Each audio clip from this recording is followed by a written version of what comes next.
আমি একটু হাত দিয়ে দেখলাম, তারপরে এই একটু পজিশন। তবে এই যে খেয়াল করতে হবে যে এমন হতে পারে যে তার নেকে ব্যথা, প্রয়োজন হলে তোমার যদি মনে হয় যে তার নেকে ব্যথা থাকতে হবে তাহলে জিজ্ঞেস করে নিবা যে আপনার কোথাও ব্যথা আছে না হলে কী করবা, তুমি এই যে অবজারভেশনটা যেন বোঝা যায় যে তুমি চুল দেখছো, চুলের ভিতরে কোনো কিছু দেখছো এবং পুরো স্কার্ফটা এভাবে হাত দিয়ে পালপেট করে দেখলাম, ঠিক আছে, যাতে বোঝা যায় যে তুমি আসলে দেখছো, মানে শুধু মাথায় হাত ঘুরানোর জন্য এটা আমরা করবো, ঠিক আছে। তাহলে এভাবে দেখে তারপর চুলটা এভাবে ইয়ে করে চুল ফাঁকা টাকা করে যাতে স্কাল্পটাও মোটামুটি এক্সপোজার হয় এবং পুরো পালপেশনের মুভমেন্টটা যে আমি স্কাল্পটা ভালো করে মানে পালপেট করে দেখছি যে কোনো নোডে বা কিছু থাকতে পারে, আলসার থাকতে পারে, অনেক কিছু, যেমন ধরো ওনার চুল বড় বড় মাঝখানে একটা আলসার, আমি এটা মিস করে ফেলতে পারি, তাহলে ওই জিনিসটা খুব ভালো করে দেখে নিতে হবে। তারপরে আমি এটা তোমাদের সমস্যা হবে যে আমি বগলের নিচে এক্সিলাতে খুব ভালো করে এটা দিব। তার আগে অবশ্যই এইটা হলে তোমার যে ঝাঁকাঝাঁকি করতে করতে জীবন যাবে এবং এই যে তুমি তোমাদের স্কুইং থাকতে পারবে এই যে কোথায় আছে এভাবে করতে করতে 2 মিনিট চলে যাবে। এটা এই জন্য আমি এটা ডিসকারেজ করি, মানে কোথাও এটা বলা নাই যে এটা ডিজিটাল হতে হবে, কিন্তু এটা তো ওয়ার্কিং ফর্মুলেশন, সব কিছু তো আর বইয়ে বলা থাকবে না, আর তুমি এটা দিয়ে দিলাম, ঠিক আছে। এটা ওরাল টেম্পারেচার আমরা দেখতে পারি, আমরা রেক্টারও দেখতে পারি, কিন্তু ওগুলো তো আমাদের জন্য, আর এই জিনিসটা তো তুমি ভালো মতো স্টেরাইলও করবে না, সো এটা তুমি ওরাল ক্যাভিটিতে কীভাবে ঢুকে পারো, এই জন্য এক্সিলা কম্পারেটিভলি সেফ। কিন্তু আইডিয়ালি তো আমাকে কোর টেম্পারেচার দেখতে হলে রেক্টাল দেখতে হবে, টিম্প্যানিক দেখতে পারে, অনেক কিছু দেখতে হবে, সেগুলো নিয়ে আমরা যাই না জাস্ট থার্মোমিটার দেখার জন্য। তারপরে কী দেখবো আমরা, যদি এখন তোমাদের কথা আসতে পারে যে আমার তো অ্যাপিয়ারেন্স বডিগুলো ওগুলো সহ দেখার কথা ছিল, ব্যাপারটা ওই যে বললাম এখানে আমরা ওই সিকোয়েন্সটা মেনটেন করতে পারবো না, কারণ আমরা রোগীকে এক একবার এক একটা পজিশনে নিতে পারবো না। সো এখন আমরা কী করবো, নেক্সট দেখবো অ্যানিমিয়া আর জন্ডিস। তাহলে কীভাবে দেখবো, এটা রাখো, এটা এখানে রাখো।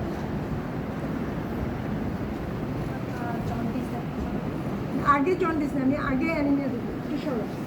এটা দেখার পরে আমি কী করবো, ভাই একটু উপরের দিকে তাকান তো, আমি খুব জেন্টলি সফটলি, এমন যেন না হয় যে ওনার পালপেবল যে কী বলে আইল্যাশ সহ তুমি টান দিলাম উফ করে উঠলে, এরকম যেন না হয়, আমি খুব আলগা করে একটু নিচ থেকেই তুমি এটা এক্সপ্রেস করবা।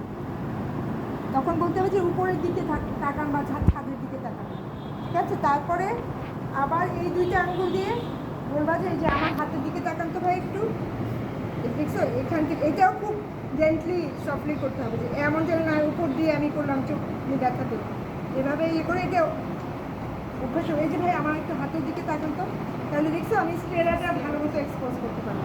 তারপরে কি দেখবো, সাইনোসিস কোথায় যেমন টচ করি,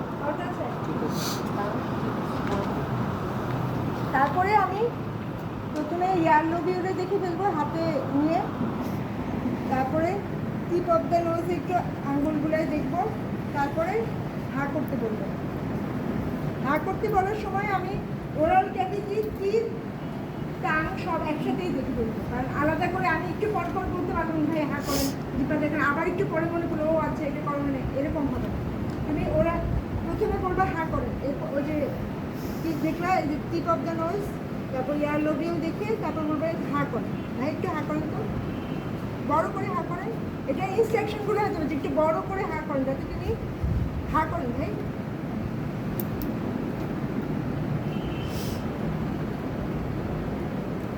ঘুরিয়ে ঘুরে মানে তুমি এক জায়গায় টর্চ ফেলে রাখলে কি তুমি দেখতে পারবে যে এই দেখে যেন মনে হয় যে তুমি ঘুরিয়ে ঘুরিয়ে সব দেখছো। তারপরে জিব্বাটা বের করেন তো, জিব্বাটা প্রথমে এটা কি সারফেস, ডরসাল সারফেস, তারপর বলতে হবে জিব্বাটা উল্টান তো, যদি আমি নিজেও উল্টাতে পারি না, যদি পারে তাহলে জিব্বা উল্টে তোমার ভেন্ট্রাল সার্ভিসটা দেখার চেষ্টা করতে হবে।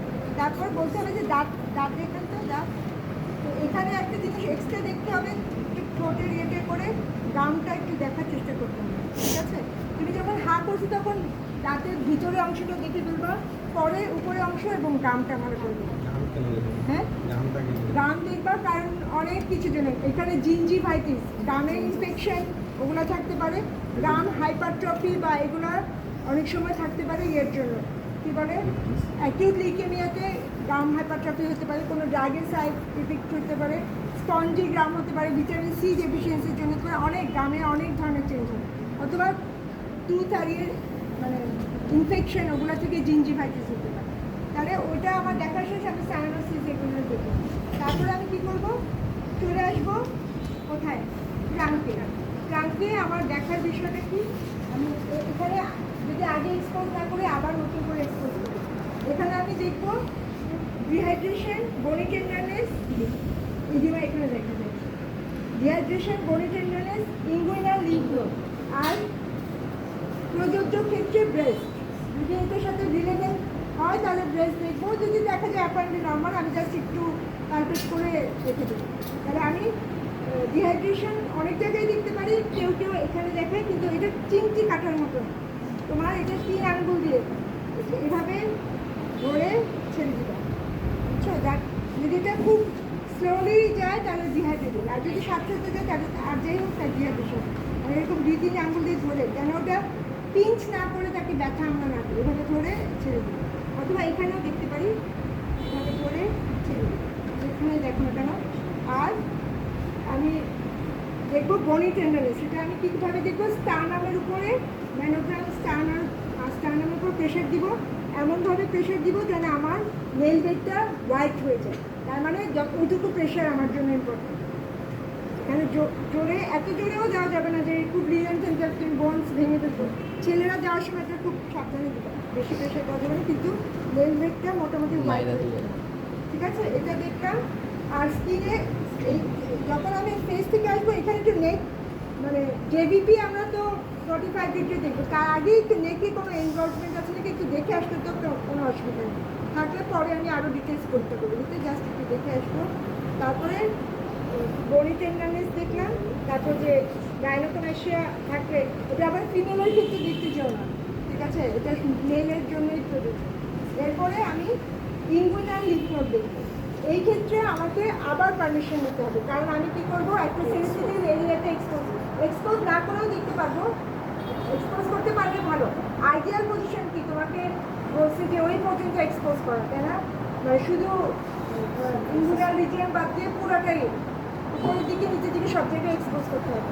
মোবাইল দেখো, মোবাইল কী করো তুমি, কিন্তু এখানে তো আমরা সেটা পারবো না, কারণ এটা আমাদের সোশ্যাল পার্সপেক্টিভের সাথে যাচ্ছে না। তখন আমি কী করবো, আলাদাভাবে আবার ওনার থেকে একটু পারমিশন, ভাই আমি আপনার এই জায়গাটাকে একটু পরীক্ষা করে দেবো, তো ওটা আমি এক্সপোজ না করলেও পারবো। আমি এখান থেকে পারমিশন নেবো যে ভাই আমি আপনার এখান থেকে পরীক্ষা করছি, আমি এখন উপর দিয়ে দেখাচ্ছি, কিন্তু তোমরা আসলে ভিতর দিয়ে হাত দিয়ে দেখতে পারো, এইভাবে ওই জায়গাটা হাত দিয়ে, আমরা জানি না কী শেপ থাকে ওখানে, তাহলে ওইখানে একটু হাত দিয়ে দরকার একটু নামিয়ে নিতে হবে, ওখানে হাত দিয়ে আমি উপর দিয়ে দেখাচ্ছি, কিন্তু তোমরা ভিতর দিয়ে হাত দিয়ে ওখানে দেখবে, লোকের মতো লাগে, এভাবে যেন মনে হয় যে তুমি 2টা পজিশনেই দেখছো, ঠিক আছে? এখানে আমার নোট আছে। তাহলে এটা গেল কি আমার ট্রাঙ্কের বা অ্যাবডোমেন, মানে যেটা আমি ওভার, এখানে কিন্তু অ্যাবডোমেনে আলাদাভাবে হাত দিব না, ঠিক আছে? অ্যাবডোমেন এক্সামিনেশন বাইরে মেজে আলাদাভাবে করবো। এরপর আমি চলে আসবো কোথায়, ড্রয়িং না, আপার লিমিট। আপার লিমিটে পরীক্ষা করার জন্য আমরা আপার লিমিটে আমরা আসলে কী কী দেখতে পাচ্ছি জানা আছে? ওই যে অ্যানিমিয়া, জন্ডিস, সায়ানোসিস, যে কালার চেঞ্জ, যেগুলো আমরা এখানেও দেখবো। তারপর নেইল চেঞ্জগুলো দেখবো, তারপর পাম দেখবো, পামের কিছু আছে নাকি, কোনো ডিফর্মিটি আছে নাকি। এরপরে আমি পালস, রেসপিরেটরি রেট দেখার মতো করে একটু দেখবো, ওটা আমি বলছি কীভাবে। তো শুরুতেই আমাদের মাথায় রাখতে হবে যে আমার হাত তো 2টা, যেই বডিতে যেসব অর্গান 2টা করে আছে, তাহলে সেটা 2টার মধ্যে কোনো ডিসক্রিপেন্সি বা ডিফারেন্স আছে কিনা যে আমাকে সবসময় মানে কম্পেয়ার করতে হবে। এবং সব ক্ষেত্রে খেয়াল রাখবে, যদি রোগীর অ্যাপারেন্টলি দেখে মনে হয় যে ওই বাম পায়ের সমস্যা বা বাম হাতের সমস্যা, তাহলে আমি ডান হাত থেকে শুরু করবো। আর যদি মনে হয় যে না ডান হাতের সমস্যা, তাহলে কিন্তু আমি চেঞ্জ করে বাম হাতে যাবো। বা রোগী বললো বুকে আমার বাম দিকে ব্যথা, তাহলে তুমি ওটা উল্টা দিক থেকে শুরু করতে হবে, ঠিক আছে? যাতে শুরুতেই রোগী বিপদে পড়ে না যায়, এবং কম্পেয়ার করতে, নর্মালের সাথে অ্যাবনর্মালটা যাতে তুমি কম্পেয়ার করতে পারো। তাহলে শুরুতে আমি কী করবো, এখন রোগীর হাতটা দেখবো, ঠিক আছে? প্রথমে হ্যান্ড দেখবো, প্রথমে শুধু অবজার্ভ করবো, ঠিক আছে? এভাবে 2টা হাত এভাবে নিয়ে আঙ্গুলের ফাঁকটা সব কিছু এভাবে দেখবো, যাতে এখানে কোনো ফাঙ্গাল ইনফেকশন, যে ওয়েব স্পেস বলে যে ওখানেও তো ফাঙ্গাল ইনফেকশন হতে পারে। এভাবে শরীর যদি কোনো ডিফর্মিটি, কোনো যে পামা দেখছে, আমার পামারই হতে পারে হাতটা কেমন রেডিশটা, তো এরকম কিছু আছে নাকি, কালার চেঞ্জ কোনো কিছু আছে নাকি, এরকম এভাবে একবার দেখলাম। কোনো বাস্টিং আছে নাকি, এই যে দেখো আমরা বলি না হাইপোটেনাস মাসল, কোনো কারণে এটা বাস্টিং হয়ে যেতে পারে। তারপরে আবার উল্টিয়ে এভাবে দেখো। তবে এখানে দেখার সময় তুমি চাইলে তোমার হাতের সাথেই কম্পেয়ার করে করতে পারো। এবং দেখো দুইটা হাতের মধ্যে কিন্তু যে আমি আগে বলছিলাম যে একটু রিয়েলিশ মনে হয়, কারণ আর কিছু না, আমাদের তরকারি খাওয়ার হলুদ। ঠিক আছে, তাহলে প্রথমে আমি আমার সাথে কম্পেয়ার করে ফেলবো যাতে বোঝা যায় ওনার কোনো চেঞ্জ আছে নাকি। তারপর আবার ঘুরিয়ে দেখবো যে এখানে কোনো ওয়াস্টিং আছে নাকি, ডিফর্মিটি আছে নাকি, কালার চেঞ্জ। আমি কিন্তু একই সাথে স্কিনও দেখে ফেলতেছি, মানে স্কিনের জন্য আমি আলাদা করে কিন্তু আর সময় পাবো না। তো এইভাবেই দেখার সময় যে যতটুকু এক্সপোজ আছে আমি এগুলো দেখে ফেলবো। এরপরে দেখবো আমরা নেল চেঞ্জ করবো। নেল চেঞ্জগুলোতে কী দেখবো আমরা, কলোনাইকিয়া, লিম্ফোনাইকিয়া, ক্রাবিং। ক্রাবিংয়ে যে একটি প্রসিডিউর আছে তার আগে আমি কলোনাইকিয়া, লিম্ফোনাইকিয়া দেখবো। লিম্ফোনাইকিয়া কি, যেগুলো একটু পুরো ওয়াইডিশ হয়ে যাবে, আর কলোনাইকিয়া কি স্পুনের মতো হয়ে যাবে, এরকম হয়ে যাবে। এবং প্রথমে এটা তো আমার আগেই চোখে পড়ছে, তাই না, এরকম আছে কি, ওটা দেখা শেষ, ওইগুলো কিছু নাই। এখন আমি ক্রাবিং দেখবো। ক্রাবিংয়ে আমরা কী করতে পারি, দুইটা টেস্ট, একটা হচ্ছে উইন্ডো টেস্ট আর একটা হচ্ছে শ্যামলক টেস্ট। মানে উইন্ডো টেস্টে কি, আমি এটা রোগীকে ইনস্ট্রাকশন দিতে হবে, এই ইনস্ট্রাকশন দিতে গিয়ে সবাই ইয়ে করে। দরকার তুমি আঙ্গুল, নিজে আঙ্গুল দিয়ে দেখা দিবা, যদি তাও না বুঝে তাহলে রোগীকে আঙ্গুল নিয়ে বলবো যে ভাই আপনি একটু এই দুইটা আঙ্গুল এরকম করেন তো, এইভাবে দেখেন, ঠিক আছে। তারপর তুমি এক সাইড থেকে এটা দেখবে। আর শ্যামলক টেস্টে কি, এরকম একটা বেড ধরে এরকম করে এখানে একটা ব্লেডে ফ্ল্যাকচুয়েশন কোনো কিছু আছে কিনা, যেটা অবভিয়াস সেটার জন্য আসলে অত দূরও যেতে হয় না, কিন্তু অবভিয়াস না হলে তোমাকে রুটিন প্রসিডিওর অনুযায়ী এটা করতে হবে, ঠিক আছে। তাহলে আমি তো এই কী কী দেখলাম, এখানে অ্যানিমিয়া, জন্ডিস, সায়ানোসিস। সায়ানোসিস থাকলে কী হবে, এইসব জায়গায় কিন্তু ডিসকালেশন থাকবে। আবার এইসব জায়গায় স্প্লিন্টার হেমোরেজ থাকতে পারে, ছোটো ছোটো ব্লিডিং স্পট থাকতে পারে। সেরকম থাকলে আবার আমাকে মাইক্রোস্কোপ বা স্লাইড দিয়ে ওখানে দেখতে হবে, সেটা পরের এভাবে এটা ধরে যে কোনো একটা রিল ধরে এভাবে করে ফ্র্যাকচার করে কিনে দেখতে। হ্যাঁ, ওটা তুমি আবার যাতে দেখবা ম্যাকলিওরে আছে, অলসো ট্রাই ফর ইউটিউবেও এটা ইয়ে করা আছে, ম্যাকলিওরের ইউটিউব ভার্সন আছে, কিন্তু এখানে দেখতে পাবো। মানে এখানে এটা মানে একটা ফিক্স করে এইভাবে ফ্ল্যাকচুয়েট করে কিনা, যদি ইয়ে হয় মানে তাহলে একটু ফ্ল্যাকচুয়েট করবে, এগুলো ময়েস্ট কিনা এগুলো সব বুঝে গেলাম। তো ওই সময় যখন তুমি হাত দিবে ওইভাবে দেখে নেবে। হ্যাঁ, দেখার পরে কী করবো, আমি তো এখন পালস দেখবো, কিন্তু মাথায় রেখো পালসও কিন্তু দুই দিকেই আছে। তাহলে আমি শুরুতে এক হাতে না দেখে দুই হাতে দেখবো যে পালস প্রেজেন্ট অর নট, এবং একই সাথে আমি রেডিয়াল দিলে কিনা এইটা ধরলেই বুঝতে পারবো। তো দেখা গেলো দুই হাতে নর্মাল, মানে দুই হাতে কোনো চেঞ্জ না, তাহলে এই হাতটা আমি দেখে দিই। এবার আমি পালসটা কাউন্ট করবো, পালসে যা যা দেখা সব দেখি। তখন আমার পজিশন হবে হ্যান্ডশেক পজিশন। আমি রোগীর হাতটা এভাবে ধরে এই যে 3টা ফিঙ্গার দিয়ে পালসের উপর রাখবো। আমি দুইটা হাতে দেখলাম, কারণ এই হাতে কোনো কারণে অ্যাবসেন্ট থাকতে পারে, আমরা জানি না অ্যাবারেন্ট আর্টারি হতে পারে, ডিজিজের কারণে পালস অ্যাবসেন্ট হতে পারে। তাহলে যদি এই হাতে অ্যাবসেন্ট হয় আমি তখন কী করবো, বিপদে পড়ে যাবো। ওই জন্য আমি দুই হাতে দেখে নিলাম আমার থেকে। তাহলে দেখার পরে আমি এই যে 3 আঙ্গুল দিয়ে একটা দিয়ে ফিক্স করবো, একটা দিয়ে পালপেট করে এভাবে পালসটি দেখবো। তখন আমার ঘড়ির দরকার হবে, তখন ঘড়িটা আমি এভাবে দেখে কত সেকেন্ড দেখবো। ইউজুয়ালি আমরা 15 সেকেন্ড দেখি, আনলেস এটা খুবই বেশি ইরেগুলার হলে হয়তো আমাকে 1 মিনিট দেখতে হবে, আদারওয়াইজ আমি 15 সেকেন্ড দেখে 4 দিয়ে গুণ করবো। সেটা 20 পর্যন্ত বা 30-40 পর্যন্ত টেবিল মুখস্থ থাকতে হবে, যাতে তুমি 4 দিয়ে গুণ করতে পারো। 19 into 4 কত, এটা যদি মাথায় না থাকে তুমি বিপদে পড়ে যাবে। এবং এটা ইউজুয়ালি এই জন্য আমরা কী বলি, এটা মানে এমন একটা নাম্বার হবে যেটা 4 দিয়ে ডিভাইড করা যায়, সেরকমই একটা নাম্বার হয়, একটু এদিক সেদিক হতে পারে। তাহলে এভাবে আমি দেখে দেবো। এটা দেখা অবস্থায়, এটা কিন্তু আমার তখন এক্সপোজ থাকবে, হ্যাঁ, দেখা অবস্থায় আমি 15 সেকেন্ড দেখার পরে ওই সময়ের মধ্যে রেসপিরেটরি রেটটা কাউন্ট করবো। আমি রোগীকে আলাদা করে বলবো না যে শ্বাস নেন, কারণ নর্মাল যে রেট সেটাই আমি দেখতে চাই। সো আমি এভাবে মানে মনে হতে পারে যে আমি পালস দেখতেছি, কিন্তু আসলে আমি 15 সেকেন্ড দেখার পরে রেসপিরেটরি রেট কাউন্ট করতেছি। তাহলে আমরা পালসটা কীভাবে বলি?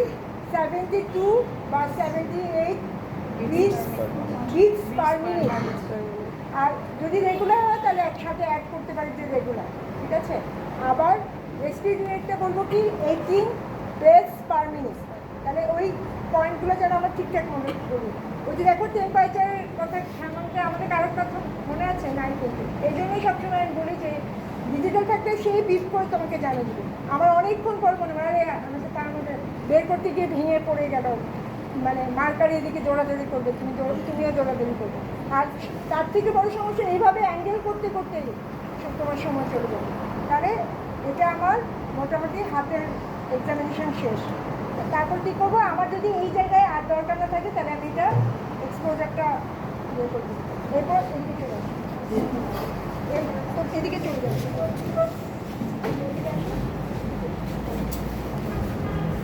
রাখতে চাইবো, কারণ এটা আমাদের সোশ্যাল পার্সপেক্টিভের সাথে বা রিলিজিয়াস কোনো দিক থেকে যাচ্ছে।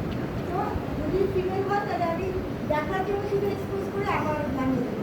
আর মেলের ক্ষেত্রে আমি করতে পারি, সেক্ষেত্রে কী করবো? আমার আমি একটা এখানে আমার ইন্সপেকশন পালপেশন মানে সিরিয়ালি করতে হবে। ইন্সপেকশন বলতে আমি এদের থেকে আমি পুরাটা দেখতে পাচ্ছি, পাচ্ছি না কিন্তু, মানে যেটা পোস্টেরিয়র যে সার্ফেস থেকে আমার কাছে এক্সপোজ হচ্ছে।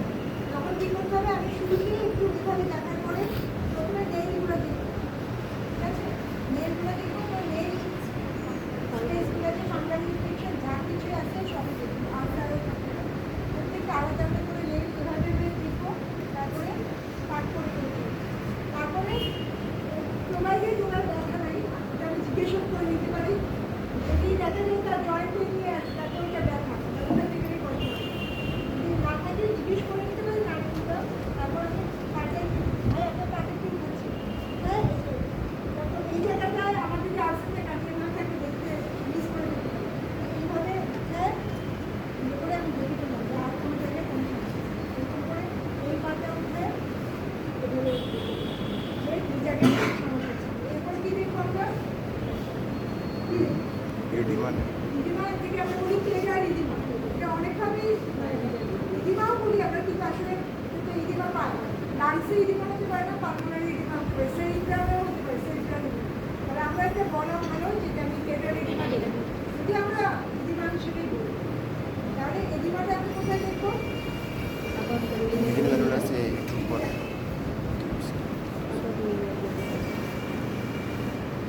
এক হাতে না, এটা দুই হাতে। এই পজিশন আছে, ভাই এদিকে জায়গা থাকতে দেখবেন, আর ওদিক থেকে দুই হাতে মেডিয়াল পেরিউলাস কোনটা অ্যাবাভ অ্যান্ড কিছুটা পোস্টেরিয়র। এখানে মোটামুটি একটু প্রেশার দিয়ে তখন একটু রোগীর দিকেও তাকাতে হবে, ঠিক আছে। রোগীর দিকে তাকাতে হবে, কোনো টেন্ডারনেস বা কিছু আছে নাকি, মোটামুটি 30 সেকেন্ড এরকম প্রেস করে ধরে রাখতে হবে।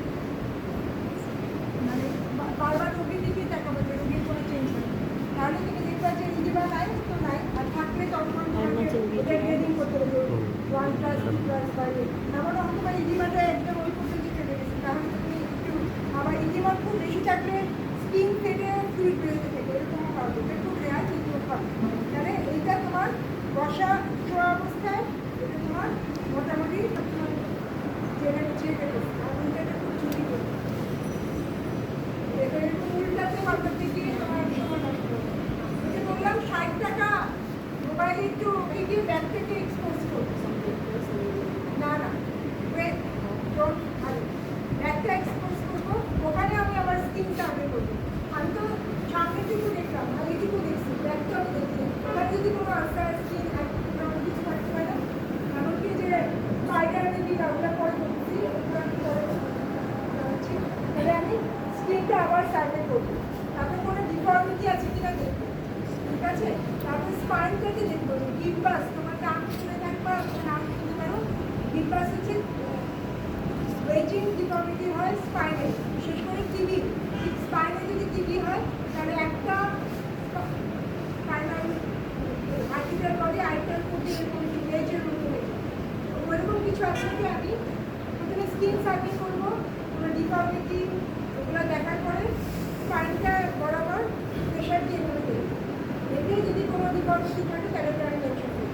আর অনেক রুগীর ক্ষেত্রে যারা অনেক দিন ধরে লাইন কন্ডিশনে আছে, উঠেই করতে পারে, তাদের ডিপেন্ডেন্ট পার্ট কিন্তু আর রলি হবে, তাদের ডিপেন্ডেন্ট পার্ট কী হবে, ব্যাকে স্যাকুরালি যাবে, তাদের স্যাকুরাল ইজিমা ডেভেলপ করতে পারে। মানে পা তো ইজিমা নেয়, অথবা থাকলেও আলাদা করে